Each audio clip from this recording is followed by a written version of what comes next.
Hey people, it's Friday night, and I'm home from playing Noisefest, and it was quite an experience. The festival was a smashing success, but it was a very intense, crazy night. Um, I want to share the story. It's wild. So, Noisefest, I think this is the first one in Omaha, Noisefest, and it occurred in this part of Omaha, kind of south central Omaha, where there's a row of art museums and art spaces, and so it's a nice active community. It's over in my old near my old original community that I lived in here in Omaha. Interestingly, I came to the festival pretty much at the beginning. I got there about 5:15. It started at 5, and I parked on like the main street where Project is, with a proximity where I thought to myself, this is pretty close to the stage that I'm playing on. If I can't get any closer, this won't be bad to drag my equipment. So I parked there, and then I go to the festival, and I run into one of the organizers, Jessica Sherman from Omaha Mobile Stage. A wonderful person. I've been worked with her on and off over the years, starting with my Bemis residency. Anyway, we got to talking, and I pointed to where I was parked, and she let me know there was a spot near the stage that I, as an artist, could have. So I moved. Thank goodness I did, because when I came back and was just standing outside in the same spot, because the Noisefest happened indoors and outdoors, several locations, all clustered. And I'm standing there, and the next thing you know, here comes this car. There's sirens, but here comes this car just zooming down the street. Woman loses control, smashes into the back of the van that had parked where I was parked. If I had not moved my car, this police chase that ended up with the crash and the woman bailing. It was like she must have been on drugs or something, because it was a bad impact. It was a hard impact. She not only hit the car, which would have been mine, but then she veered up onto the sidewalk and smashed into a wooden fence, a high wooden fence, took part of that down. She did hit a couple of people. It was crazy. But this woman, it's like she bails out. It's like the airbags go off. I'm seeing this all happen, and it's like, and she's like just like delirious and bails out of the car. I swear, if it had been me or most any people, they'd probably been knocked out. But she was like, and as we see her just bailing out of the car and running, she had pissed her pants, and she just took off. Just took off like a damn gazelle or something. And the police come up, they show up just seconds later, obviously chasing her. All of a sudden, the place is swarmed with police, and the first cop that comes on the scene, he goes taking off up the street, up the whatever. It wasn't a street, it was like some duplexes or something after her.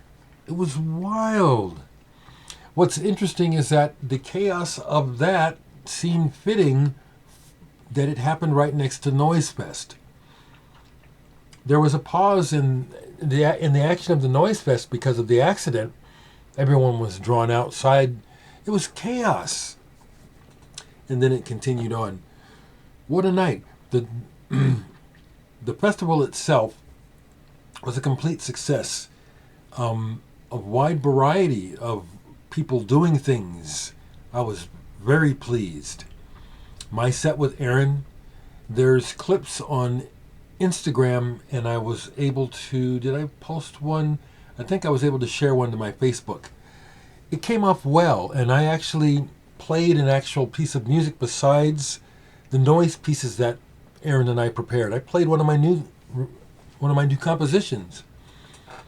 first time ever, went ahead and played it in public. It just seemed appropriate. I said, well, how about some music as well as the noise music? And people just, of course, I knew it. It was great. Met Crank Sturgeon. He was like the headliner. Maybe folks have heard about him. He's been around for quite a while. It was great talking to him and meeting him. What a night. What a night. Did I sell merchandise? I sure did. And I get home and I have more sales. Thank you, people. The box is getting empty. We're getting down there already, people. I don't mind pushing it like that. If you want a copy, you better get it while you can.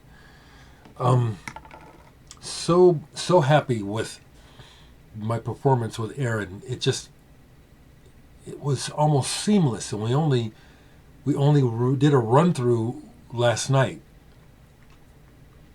and much of it was improvised, even though I had recorded parts that I would stop and start to, and we played Wormhole from the Muse. If someone taped or videotaped the entire set, it looked like they did. There will be a live version of the Muse, and it's different because I didn't just hit play on the computer and play the track. I played the track along with it, and so did Aaron. It was awesome. It was awesome.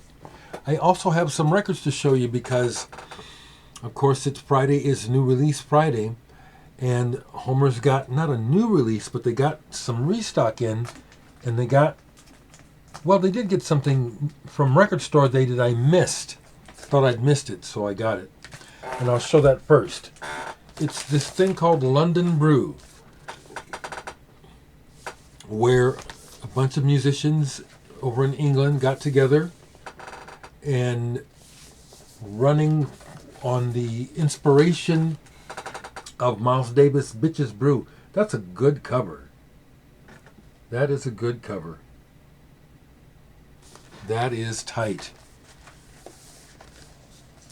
They weren't trying to recreate Bitches Brew at all, and there's only a couple parts here where I can reference Bitches Brew by what they're doing.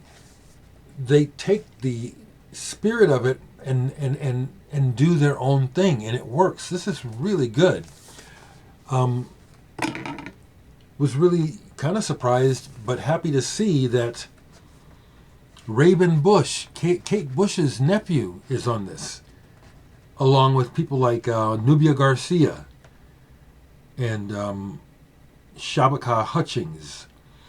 I met Raven Bush when I saw Sid Arthur when they came to Omaha. Good band.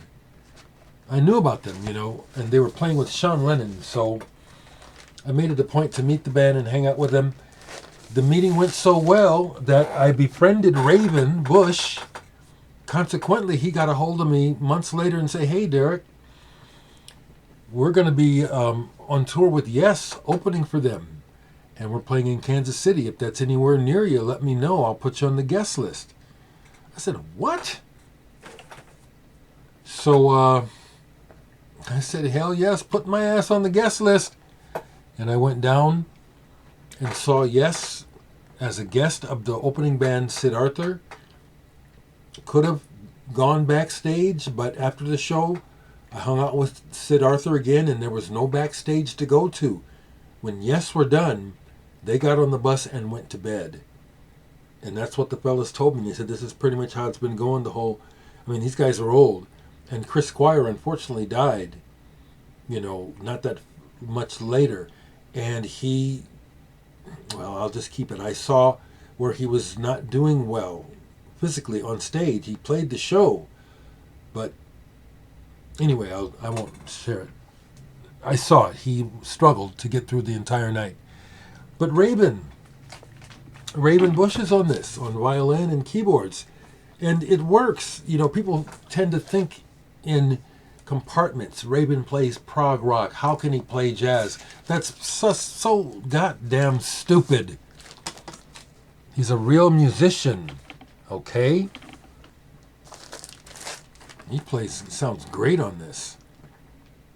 So I got that, and the thing that got me to go down there was I saw that in the restocks, Boris, Akuma no Uta. I've been after this forever. I love Boris, and this is one to get. Ibitsu on here, boom, bam, shit, and of course this is the homage to Nick Drake's Brighter Later cover. Apparently they're huge fans of Nick Drake. Well, they're huge music fans like me. I met Boris twice. Second time I met him, Takeshi remembered me, and we vibed. It was great. It's great. So I got down there, and this is a reissue through Third Man Records, a label that I'm going to be on. Yeah, the David Nance record coming out here in August. It's on Third Man. We just shot the promo video. I don't know when that goes out public, but very exciting times. About 2 in the used section. So, I need to explain. Eberhard Schoener, Flashback. Interesting. This guy must have had money, because he made these records and they are a mishmash. I have 3 of them now, and they're on Harvest, a label that I love and would like to try to collect. The records are uneven, but he has great people playing on them. He's got Police on most of his records. But what I find interesting is Sting's vocals on here sound almost like he's mocking him. It almost sounds like Sting isn't taking it seriously. That's just what it sounds like to me. Because he's really straining to hit these really high notes, and it almost sounds like he's thinking to himself, what am I doing this for? And those songs are not good. Those songs really kind of suck. But thankfully this one, on side B, the last 2 tracks, Laurel and Magma, save it. The other 2 that I have by him, I never play them. I keep them in the collection for kind of the reasons I just mentioned, But this one, today, I listened to it all the way through, and I was happy. I said, okay, this one is actually good, except for the vocal tracks. The vocal tracks are terrible to my ears. It really sounds like Sting is just taking the money and running. His vocals stink. Sting stinks on this, to my ears. Remember, people, it's my opinion, so there's nothing to argue with me about. I'm telling you what I think. The other thing that I found, which I was happy with, it's beat. It's beat. Whoever had it played it. But Laurel Halo. I'm not sure how I ended up with one of her records. Possibly it was sent to me, but she's electronic, and the one I have in the collection, it's a repeater. It's one that when I play, I end up playing the tracks again because they're long enough. They leave you with that taste of wanting more, which is my whole idea. For you folks that have bought the Muse, I explain on the inside here about micros, my approach to short compositions. So I found this by Laurel Halo, King Felix. It's a 12-inch single, and I like it. She sings on this. On the other one I have, I think it's pretty much instrumental, but she has a good voice. So this was my other find today. It's been a good day, other than seeing that crash and the fact that some people got hurt. The man, they didn't call an ambulance. The man, it's like, I saw it. It's like it got pushed up against his leg, but he was able to get out of the way, or it could have broken his leg. It was so weird. It all happened so quickly and so strangely. But I couldn't wait till in the morning to share this with you. my feelings would likely be a whole lot different by then. I'll keep going. When I was getting my merch together to take down to Noisefest, I have a box that I keep the records that are for sale in, and I had forgotten the last time I had merch, I had run into this band. Well, Chad Lotman, the guy with the glasses there, he's almost like a long lost son to me. Chad Lotman. The Filthy Few. Health and Hell Being. Steve Tuco Jacobs is the bass player in the band. He's in the VC. Some of you guys probably watch his videos. Hey Steve, with you nasty guys, I'm teasing you. Look at these guys. They're just typical meat-headed guys. It's all about sex and 666 and the devil and all that shit that, I've been part of the punk scene, but there's part of the punk scene that has never resonated with me. Self-loathing and a lot of the adolescent humor. It's like, I was not a kid when I joined REF and they were kids. So it was part of the scene, the adolescent humor, bathroom humor, this strange obsession with death, skeletons, and all that shit. I was already done with that when I got involved in the scene. I'm just saying that about Steve. If you see this, it has to do with my review of the music, which is it's rockabilly, but harder. Reverend Horton Heat comes to mind, Mojo Nixon, but it's just filthy, It is. And Chad is a hell of a front man. He's got that I'm a crazy hillbilly. I've been drinking moonshine and snorting crystal meth, and I'm out of my mind, and I'm going to fuck anything that has 2 legs. Might even fuck something with 4 legs. This is off the hook. It's crazy. Filthy Few. So there, Steve, if you see this, there's my review. I tell you, some of you folks will really dig it. And it's good. Not only is it well played, but it's well recorded. They use sound effects and shit. Way to go, Tuco Jacobs. Okay, folks, so as you can tell, or if you cannot tell, I'm riding that natural high that you get from performing and playing music. And it's the high, I wore my Faust t-shirt. It's the kind of high that you get when you have a good night. And you don't get this every time you play. This is the kind of buzz you get when it's a good night. It's the sort of buzz that in your early days leads you to do things that you can regret, like a lot of drugs and a lot of alcohol. And I've already done it, so I know how to come down naturally. I'll be up for a while, which is fine with me. Interestingly, the tinnitus I was complaining about, it's back down to normal level.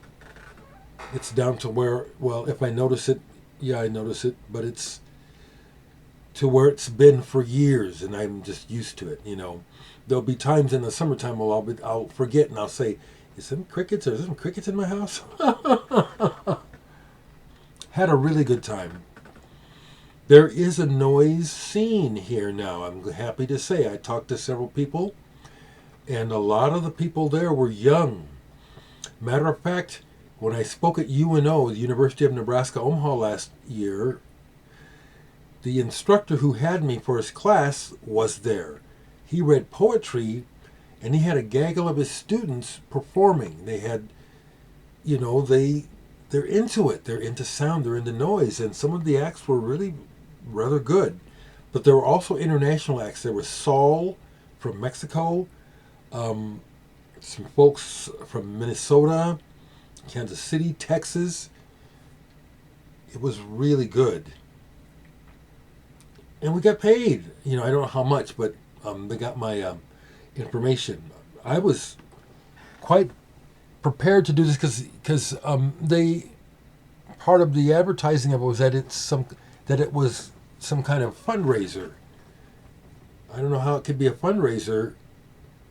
Maybe I'm getting things mixed up, because it was free. It was free admission.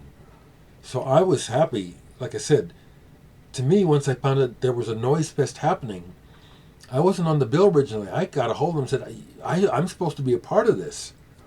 So I don't know where this is going to end up, but after my set, the main organizer, Joe, who I don't remember meeting, but he says I'd met him, he interviewed me for almost a half hour. I don't know where that's going to end up. It ended up being long because Paul Murky from RAF happened to be in the neighborhood where he lives. He came to see me play, which really touched me, because it's like, I don't expect that, I don't expect it from anyone. You do what you want. So the fact that he wanted to come and see us play, dug it, and then happened to be start to walk by while I'm being interviewed on the street, I just pulled him in, and Joe, who was interviewing me, said, yeah, let's get this moment. And we ended up interviewing Paul and getting a whole thing about the background of RAF as well as mine. I do appreciate the fact that I'm still alive to experience being a local legend and being regarded like that, having people come up to me. It happened tonight where this was an interesting thing. There was this couple with their young daughter, like a maybe 4 or 5 year old. The guy looked kind of familiar. I didn't know him, but the way he looked at me was like, I think I've met you or something. But what was interesting is they're kind of milling about while this was after the accident, and Noisefest has started again, but there's still a lot of people just hanging out on the street watching the performance there, but also the police madness. But the little girl ends up coming and standing like right next to me, getting into my personal space. I look down and she's standing right next to me. Next thing you know, the guy comes up to me. They walk off, but he comes back and he comes up to me and he shows me on his phone where years ago at some function he had approached me and he has a picture of me holding the girl when she's a baby. I don't know these people. But these things happen to me. It's happened in Japan a lot. Not a lot, but more than twice. It was very interesting. And, that was one of those times where here in America where someone I don't even remember the circumstance. I didn't know these people, but they come up and they wanted to take a picture of me holding their infant. And here at Noisefest, I run into them out of the blue. And the little girl, I don't know who she is, but she comes standing like it was very interesting. And then he shows me the picture and it's like, whoa, this is cosmic. I love shit like that. I feel very blessed in that way. For you folks that bothered to even talk to my troll, that's why I just ignored this person, because they don't know me. They've never met me. They've never been in my presence, I don't get this shit from people that I know or who have been around me. I've been around people who have become obsessive and obsessed with me. Like I said, I've had to get restraining orders on a couple of my former clients who obsessed about me and would start coming to my shows. Besides, because I was still working as a mental health professional. Stalking me, following me, One thought I was Jesus. He thought I was his personal Jesus. Depeche Mode. I've had that experience. Not just with him. I actually had this with some other people. Man, I had this older black woman that I had worked with. Her life was such a mess, but I loved her. I almost can't think of her name. But after I had quit working at Community Alliance, I ran into her at Baker's, where I don't shop there too much for groceries now. But I just happened to run into her there. But the deal was, when she saw me, she freaking dropped to her knees and bowed to me. And it's like, God damn, this is weird. It's weird, but I understand. It's not me. It's the work that has come through me. That's why I don't even bother to read, when I can see, oh, it's this person again, I stop reading and just block it. I don't even know what they're saying. It's just they have problems.